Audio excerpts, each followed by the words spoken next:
All right, we'll try this again. So the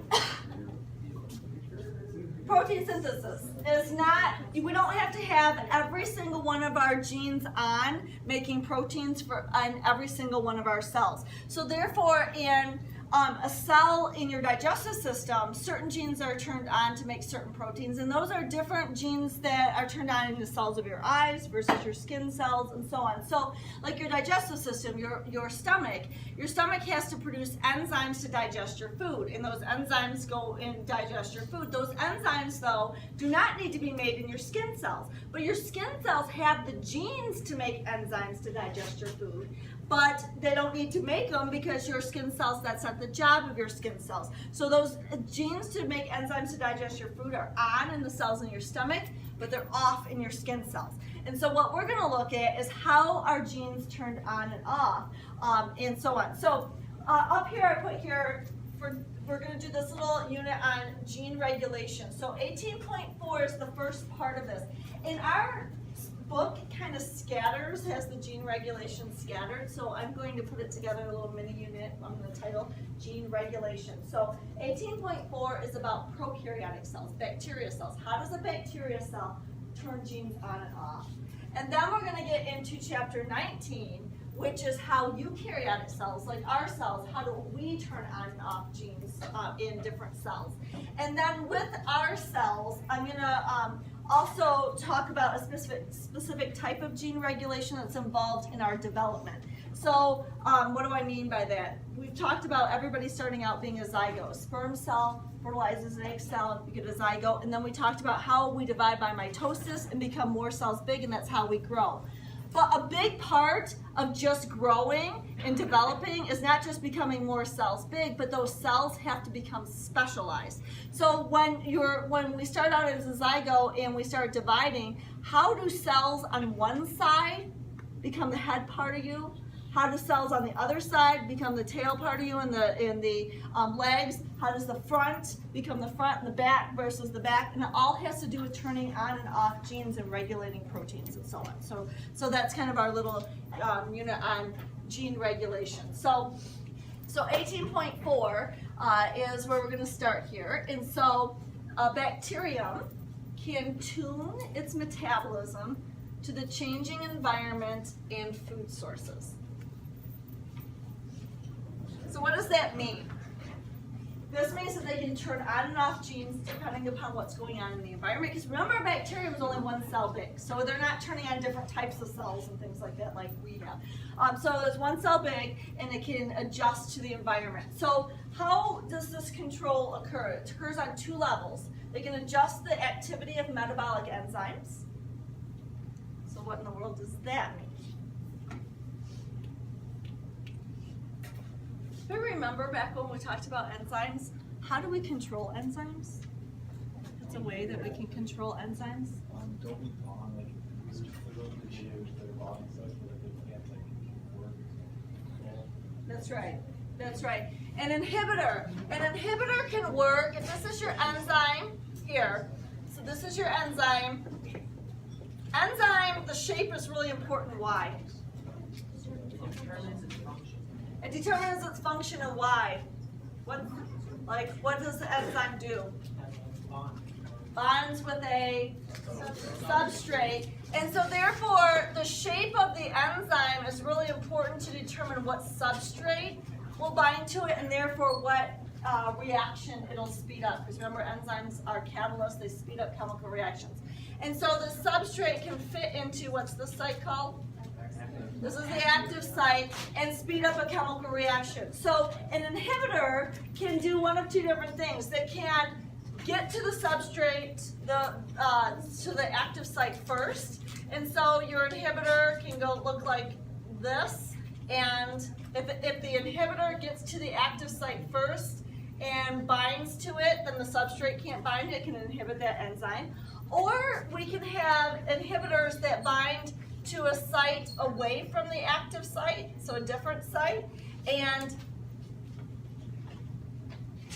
when that happens, so in this case, or, and do either one of these here. If this happens, how does this stop the enzyme from working? Matt? Changes the shape of the active site. So instead of the active site being in this shape here, might change it to this shape, and now the substrate can't bind and it inactivates the enzyme. So we can adjust, or the bacteria can adjust the activity of the enzyme by doing one of those two different things. Or you can actually, the bacteria can regulate the genes that code for making the enzymes in the first place. So this enzyme is made, why? Because the bacteria has DNA, and part of that DNA contains a gene, and that gene codes for making that enzyme. So what happens is that when it says regulates the genes that encode for making these enzymes, if we stop this gene from working, then you don't make the enzyme and the reaction can't occur. So you stop the substrate being converted to product by not making the enzyme in the first place. So that's what this picture here is showing you. So this picture, let me explain it here. We have two different sides. Each one of these sides show you the regulating the enzyme or regulating the gene, but let me show you what we're regulating here. So in the middle here, you have a metabolic pathway. So this precursor molecule, we can just say molecule A, gets converted to molecule B, and that is sped up by enzyme 1. Then B gets converted to C, that's catalyzed by enzyme 2. C gets converted to D, another enzyme. D gets converted to E, catalyzed by yet a different one. And lastly, E gets converted into our end product, which is tryptophan. Tryptophan is an amino acid. And the thing is that bacteria need tryptophan to survive. So let's write that here. This is real important. Bacteria need tryptophan to survive.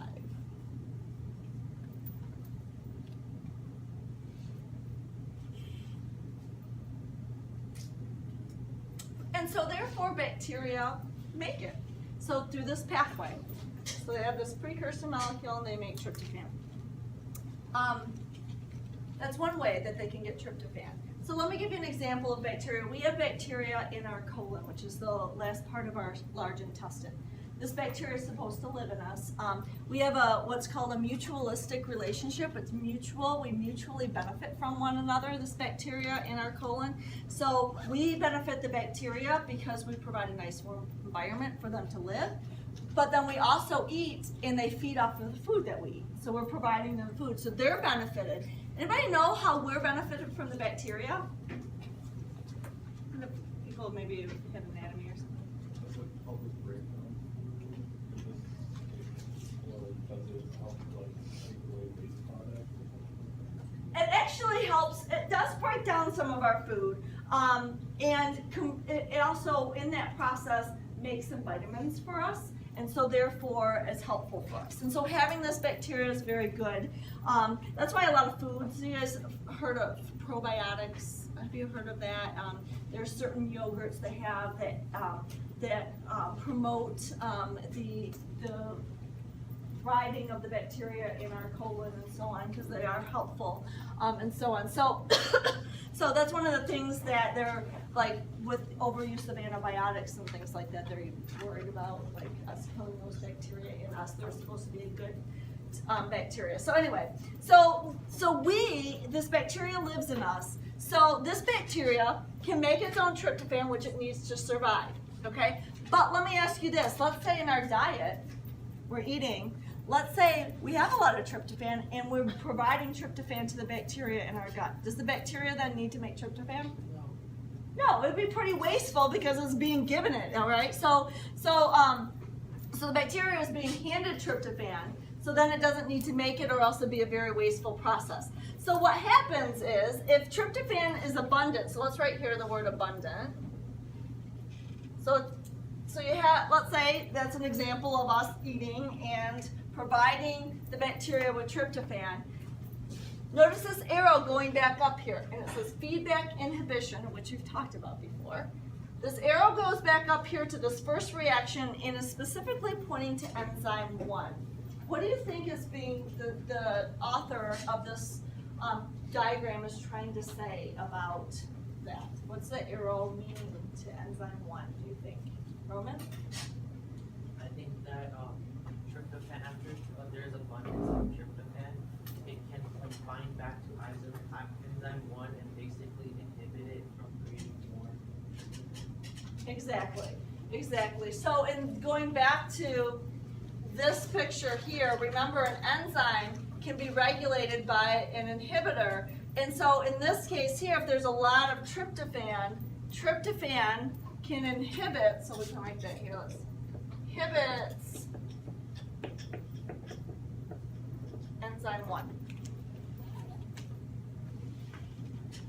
If enzyme 1 is inhibited, can the rest of the pathway happen? No. We talked about this when we did enzymes, that usually the enzyme at the beginning of the pathway is the one that's inhibited because nothing beyond that will occur. And so therefore, if tryptophan is abundant, it's going to stop this pathway, which makes sense because this pathway makes tryptophan and the bacteria doesn't need to make tryptophan because it's in abundance in its environment. Okay? And so that's the regulation of the enzyme activity. The second way that bacteria can control this pathway is by regulating the genes. So each one of these enzymes, the enzymes are proteins, each one of these enzymes are coded for by a different gene. So here's your double helix, so this is your DNA strand. So what they're saying here is, so here's gene 1, so like from right here to right here on the DNA, this gene codes for making enzyme 1. Enzyme 1 catalyzes this reaction. Then there is a part on the gene for this, gene 2 codes for making enzyme 2, gene 3, and so on and so forth. And so if we can, or the bacteria can regulate these genes. So let me ask you this, if tryptophan is abundant here, so you have a lot of tryptophan, would we want these genes to be turned on or off? Off, right? So therefore, the abundance of tryptophan, and we're going to see that the shorthand for tryptophan is TRP. The abundance of tryptophan turns these genes off. If the genes are turned off, what's not happening? What's being turned off then? If these genes are turned off, we're not going to make these enzymes, which then we're not going to do this pathway, and we're not going to make tryptophan. Does that make sense? Okay? And so when these genes are turned off, it's going to stop the making of tryptophan. Right? So this abundance of tryptophan turns these genes off, stopping the production of tryptophan.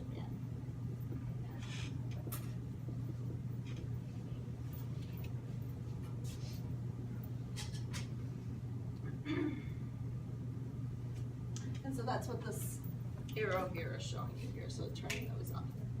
All right, so normally looking at this on these two different types of regulation, turning the gene off usually is more of a long-term effect, like you're turning off the gene, you're not making the enzymes and so on. This is more the this is a type of regulation that's more in short term. So what do I mean by that? Like for instance, if the bacteria in your gut, like your abundance of tryptophan that you're feeding this bacteria can go up and down. So let's say you eat something and you have, the bacteria has tryptophan. So it's going to turn off those genes and use the tryptophan that you just ate.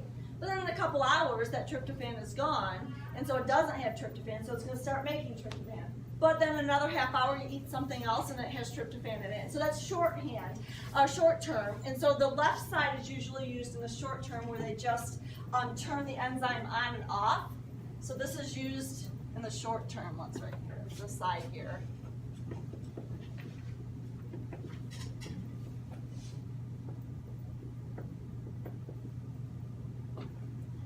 But let's say you have bacteria where they always have tryptophan in the environment, and it never dips. So then, if it always has tryptophan, we want these genes to be turned off all the time.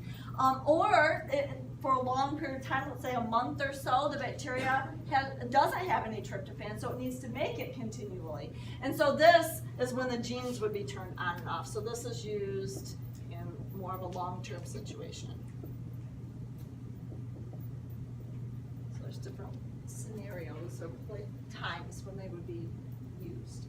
All right, so the rest of this section is about how in the world does the bacteria turn these genes on and off. So like, how does it know, oh, tryptophan's abundant, let's shut these genes down, all right? So so what goes on with that? That thought process does not go on. All right, so introducing a new concept here, and this is only a bacteria. Bacteria have sections of their DNA called an operon region.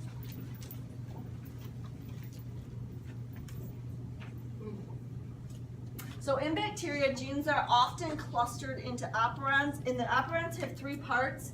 There's an operator, which serves as, they use the analogy of an on-off switch, as a promoter region. And then genes for the metabolic enzymes. So what do I mean by that? Like, these are genes to make, these are the genes right here. These are the genes for making enzymes. So, so this is new, the operator, but we've talked about promoters. So the promoter region is the, remember in chapter 17 with protein synthesis, that the promoter region is, like if this is your DNA, the promoter region is the section of the DNA before your genes. So it's before your gene. And so, do you guys remember what happens at the promoter region, what binds there to start making a protein? RNA polymerase, that there's a TATA box and the transcription factors bind, and then RNA polymerase binds. So I'm going to put in parentheses here that RNA polymerase binds and starts making what? What does RNA polymerase make? Yeah, to make your mRNA transcript, absolutely. So once it binds to the promoter region, then it'll go to the gene region and start making your mRNA. Okay, so those are the three parts of an operon. An operon can be switched off by a protein called a repressor. When something is repressed, or you repress something, what does that mean? You know what that means? Yeah, you lessen the magnitude of its effect. And so in this case here, it's the gene. So this gene can be turned off, all right? So you're lessening the transcription and you're turning off that gene. So a repressor can repress or stop a gene from working, okay? So that's why they call it a repressor. So operon, which has these three things, including the genes, can be turned off. So that's one definition. I'm gonna go through some examples of this in just a second. A co-repressor, is the word co in front of it, it's a small molecule that cooperates with the repressor to switch the operon off. So you're turning off the genes. And so some repressors require a co-repressor to do that. All right, so that's some vocabulary. So let's look at a particular example of a repressor called an operon called the Tryp operon. Tryp stands for, TRP stands for tryptophan. So this is figure, let's write if you want to look in the book here, figure 1821A. This is your Tryp operon. So let's just look at what we're seeing here. Notice this top bracket, Tryp operon, it says. So let's look at the parts. We said that there are three parts. There's a promoter region, where RNA polymerase binds to. This operator region, notice that the operator is part of the promoter region. I'll talk about the role of the operator in just a second. And then here are the genes of your operon. All right, in this case, there are 5 different genes. So relating back to that last diagram, this one right here, these are the 5 different genes that code for the 5 enzymes that are needed to make tryptophan. Notice that these genes are all together on the same piece of DNA. The reason why is because if you want to make tryptophan, is it going to be helpful for the bacteria to just have enzyme 1 and 2? No, it needs enzymes 1, 2, 3, 4, 5. It needs all 5 of them to make tryptophan. If you only have enzyme 5, that's great, but you need enzymes 1 through 4 to make tryptophan. So therefore, all the genes are together in this one operon. So they usually kind of clump genes in bacteria. The genes are clumped together if they are involved in the same process. So like this process, these genes are involved in the process of making tryptophan. You need all 5 of these enzymes to make it, and so they're all together. All right, so what happens is, so that's your operon, is that the RNA polymerase binds to the promoter region, can come over here, and notice here there's all 5 genes. RNA polymerase can come and transcribe all 5 genes at once. So notice here that you have one big mRNA, but there's 5 different genes that it's transcribing all at once. That's different than in us, than what we just learned. For us, our genes, we learned that there's one promoter, one gene, mRNA binds, makes one mRNA for that one gene. That mRNA goes to the ribosome and makes one polypeptide. So that's what we just learned. In bacteria, now, in this case, we have 5 genes altogether. They make one mRNA, and that mRNA can go to the ribosome and be translated into 5 different polypeptides. These are the polypeptides that make up enzymes for tryptophan synthesis, to make tryptophan. How does it know to stop when this mRNA goes to the ribosome? How does it know when to stop adding amino acids? And so notice here that you have, mine's color coded but yours isn't here, there's a start codon. So when RNA polymerase comes to the beginning of this gene and starts making mRNA, so you'll have the start codon for the TRPE gene, and then you get a stop codon. So when this mRNA is at the ribosome, it's going to add amino acids starting at the start, going to the stop, and then it's going to let that polypeptide go, and therefore you have one polypeptide chain.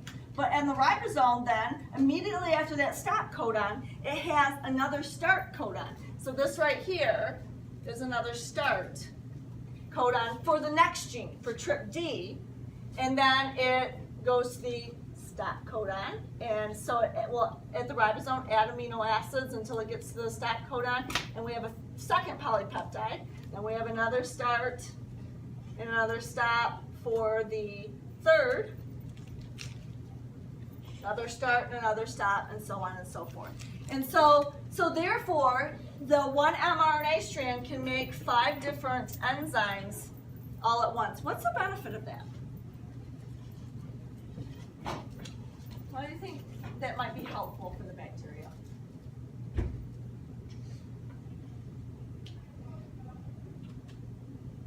It's quicker, all right? So what we don't have is each one of these genes having their own promoter, because if it did, like us, we'd have each gene would have its own promoter region. You'd have to have RNA polymerase at the beginning of each gene, transcribing 5 different mRNAs, which then need to go to the ribosome and make 5 different polypeptides. In this case here, it streamlines the process, and so you're making all the enzymes all at once, and you're making them all together in equal quantities because they're needed. All 5 of them are needed to make tryptophan. You can't make tryptophan with just one enzyme. You need to have all 5 of them. So therefore, they're making them in equal quantities. And so, that's the Trip Operon. So let's write up here. The default for bacteria is that this Trip Operon is usually on. Which means what? If the operon is on, what are they making? Yeah, they're making the enzymes to make tryptophan. So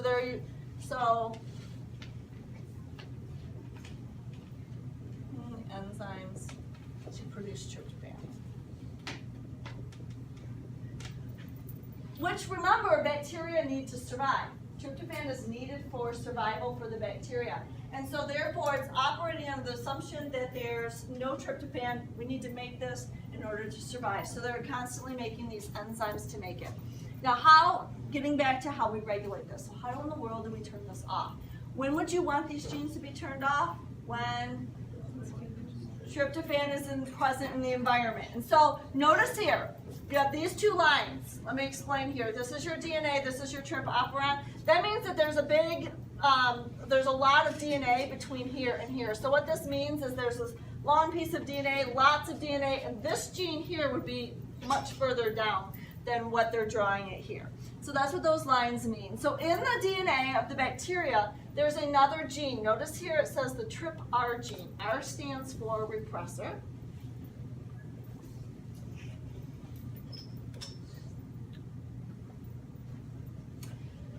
And this has its own promoter region where RNA polymerase combine and transcribe this gene. This is called a regulatory gene.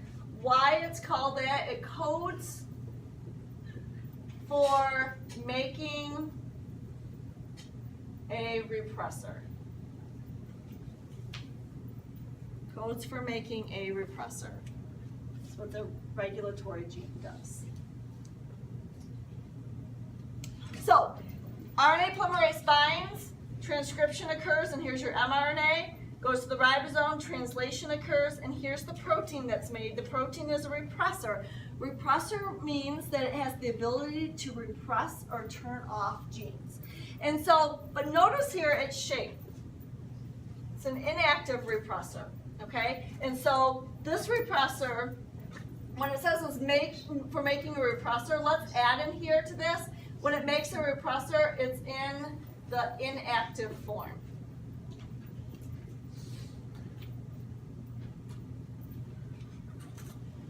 What makes it inactive? Its shape. So let me point out this part of the molecule shape right here. These two little guys sticking up here is the part that it's not quite the right shape to make it active. So now I'm going to start talking about this operator region. We wrote the definition of the operator region is the quote-unquote on-off switch of the gene. So if you look at the operator region, it also has a shape that things can bind to. Do you see if these were like pieces of a puzzle that if I took this repressor, it can't fit into the operator? But if I change the shape a little bit of this repressor, can I make it fit in there? Absolutely. And so, so that's what makes a repressor inactive versus active is the whether or not it fits into this operator region. So this is inactive. This doesn't fit into the operator region, and so what happens is RNA polymerase can transcribe these genes and the genes are turned on. What happens when they're turned off? So looking at this picture here, we relate this picture to what we just looked at. So this is only a section of the picture we just looked at. So this is your TRPR gene, that's the regulatory gene that RNA polymerase combined and transcribed to RNA, and this is your inactive repressor. So this is your right here, inactive repressor.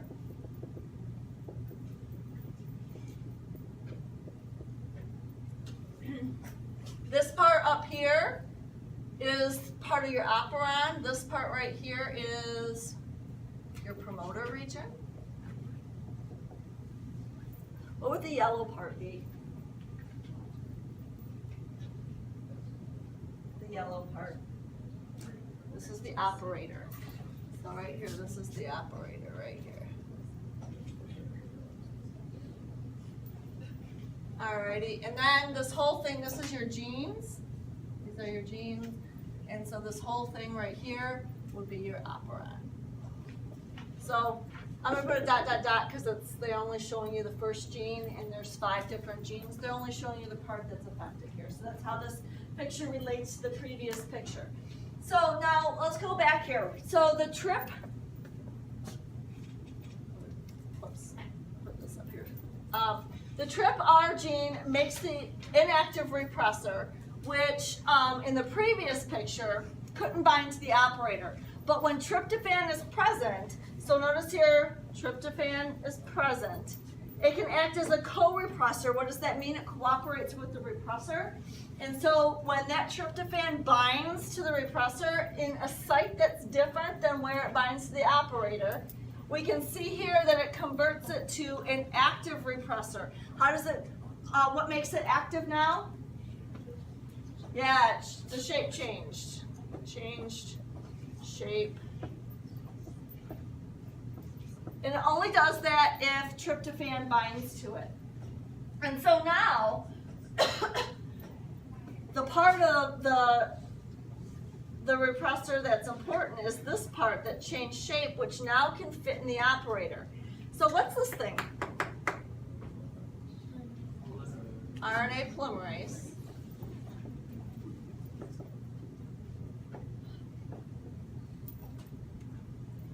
What they're trying to show you here is RNA polymerase can't bind to the promoter, and therefore it can't physically get past and transcribe these genes, and so therefore there's no RNA made. If there's no RNA made, there's no what made? No enzymes made. And if there's no enzymes made, there's no tryptophan made. And we would say that these genes are turned off.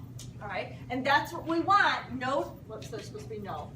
No tryptophan made. That's what we want. Why? Because tryptophan is in the environment and they're getting it freely. And so they don't want to expend any energy to make it. Let me ask you this. If the environment changes and there's no tryptophan in the environment anymore, what do you think is going to happen to this? The tryptophan will detach. And when that happens? Teachers, please look at the email that Mr. Call just sent you regarding the performances for 5th and 6th hour today. Thank you. I'll look at that topic. All right. Let me finish this up. So when it takes the tryptophan off, what do you think is going to happen to the shape of this? It's going to get changed back in the inactive form, and the genes are going to turn on, and it'll start making the enzymes again and make tryptophan. So it goes back and forth.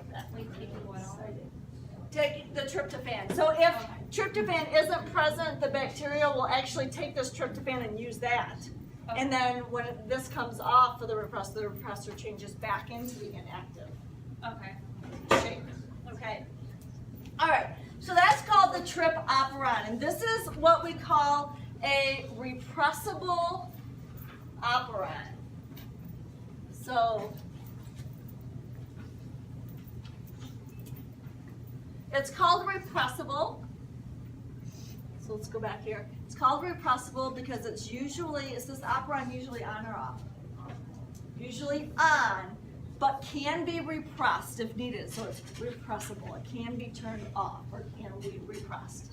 So a repressible operon is one that is usually on, and the binding of a repressor to the operator shuts off transcription and therefore turns the genes off.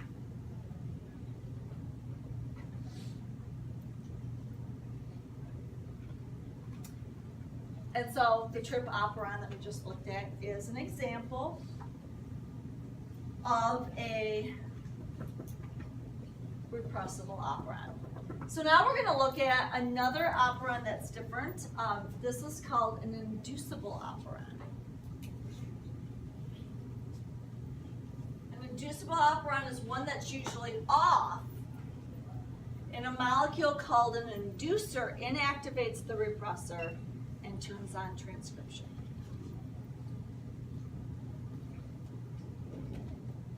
So this is the opposite. The genes are turned off, and we need to turn them on. So the default here is that they're off. And so an example of this is what we call the Lac Operon, which contains genes coding for enzymes in hydrolysis and metabolism of lactose.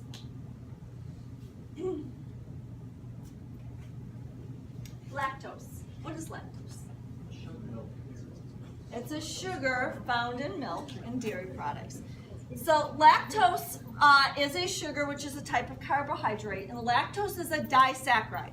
What does that mean? It's made out of two monosaccharides or single sugars, right? So it's a disaccharide. So it's made out of glucose and galactose hooked together.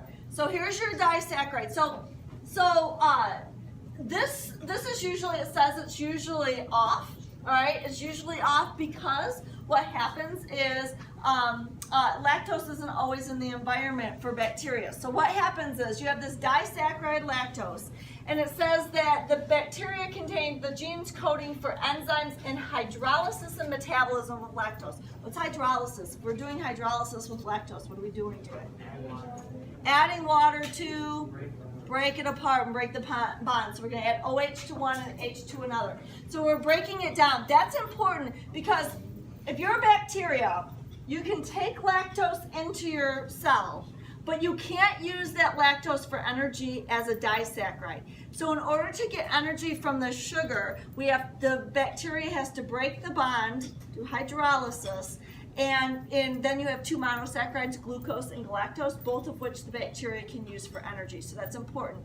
So when they break the bonds and do hydrolysis, that breakage is caused by enzymes. And so these enzymes help speed that process up. But the bacteria only wants to make the enzymes to digest lactose if there's lactose present. So if the bacteria is living and there's no lactose, because the lactose is not needed for bacteria survival. This is different than tryptophan. So lactose isn't needed. It's just an added benefit. If there's lactose, the bacteria can take it in and digest it and use it for energy. And so, but it only wants to do that if lactose is present. So let's look at this, this Lac Operon. So this is figure, let's title this is figure 1822.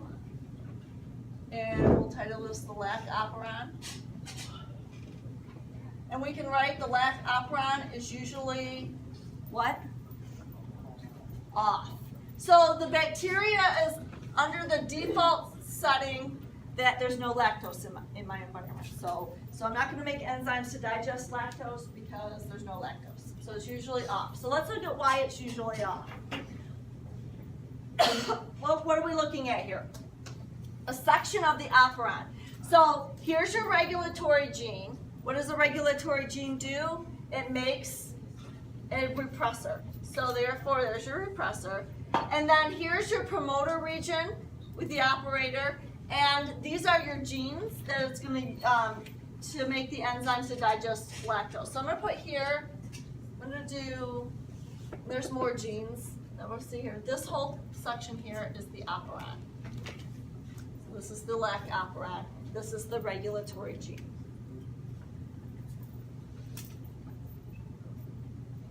So let's look at this regulatory gene. So transcription occurs, you make the mRNA. Translation occurs, we read it in groups of 3. The amino acids are hooked together, and we have a repressor. What's different about this than the repressor that's made in the Trip Operon is the Trip Operon, the repressor was made in the inactive form. So in this case here, it's made in the active form. That's right, repressor is made in the active form. Why is that a big deal? Because the repressor now can do what? Bind to the operator. Why it's in the active form is because it has a shape that's complementary to the shape of the operator, and this repressor can go bind to the operator. RNA polymerase tries to bind and transcribe the genes, can it? No. So no mRNA is going to be made, and so therefore the genes are turned off. This is why it's usually off. All right. So if no mRNA is made, then no enzymes to digest lactose are made.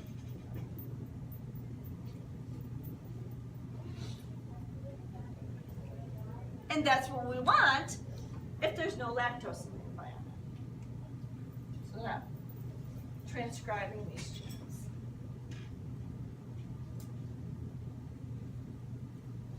The Trip Operon is usually off because the repressor was made in the inactive form, and you had to have tryptophan to make it into the active form. So this is the opposite of this. So, so let's look at how these genes can be turned on if what's present? Lactose is present. And so, so that's what we see here. So this picture here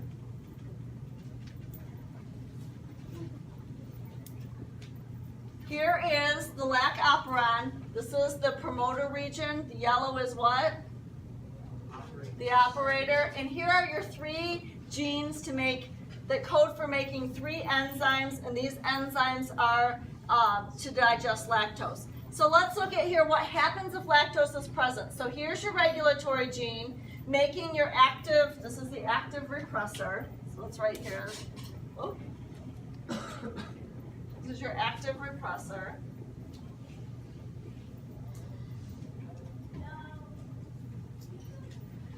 If the repressor, if lactose is present, which is what this is saying here, the lactose, which it actually converts a little bit to allolactose. This is a isomer of lactose. So whenever you have lactose, some of it will be converted to allolactose. So allolactose won't be present unless lactose is present.